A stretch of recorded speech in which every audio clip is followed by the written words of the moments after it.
Қайырлы күн достар, бүгін сіздерге осындай ерекше, әдемі, әрі жасалуы да сондай оңай, сондай-ақ дәмді болып шығатын красный бархат пирожныларының рецептін ұсынатын боламын.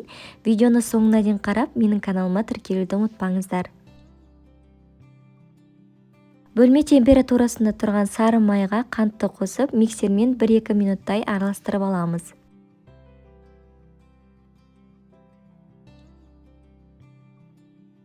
Кейін оған бір жұмыртқаны қосып тағы да араластырамыз.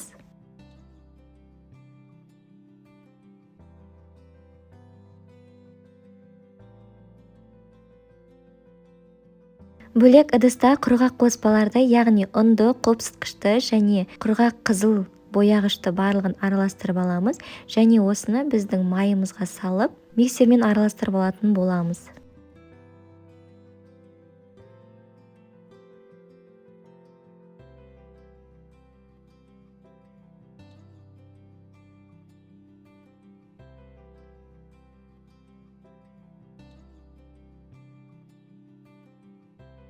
Және соңында жылы сүтті қосып, екі масса біріккенге дейін миксермен араластырып аламыз. Осымен біздің қамырымыз дайын болады.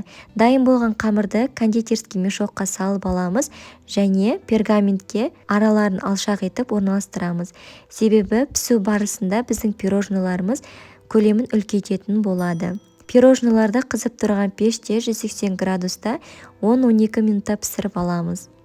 Піскеннен кейін толық суытып аламыз. Кейін кремін дайындаймыз. Ол үшін салқын творожный сырға сахарный пудраны салып, екі масса біріккенге дейін 1 минуттай миксерлейміз. Кейін салқын сливкиді өлшеп қосамыз және қоймалжың крем болғанға дейін миксерлейтін боламыз.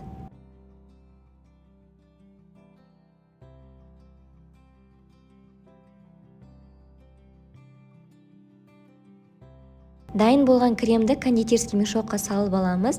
Кез келген гүл насадка қолдансаңыздар болады. Осылай дәл видеода көрсетілгендей пирожныйды жинаймыз және оның бетіне сахарный пудраны сеуіп, қалған креммен үстіне гүл жасап шығамыз. Кейін пирожныларды кем дегенде 3-4 сағатқа тоңазытқышқа жібереміз. Содан кейін ғана дастарханға ұсынуға болады. Өте дәмді шығады, әрі ерекше әдемі болып көрінеді. Сондықтан жасап көріңіздер. Видео ұнаған болса, комментарий қалдырып, лайк басып кетіңіздер және каналыма тіркеліп алуды ұмытпаңыздар. Сондай-ақ менің каналымнан басқа да көптеген тәттілердің, тағамдардың рецепттерін таба аласыздар. Кіріп көріңіздер. Баршаңызға ас болсын.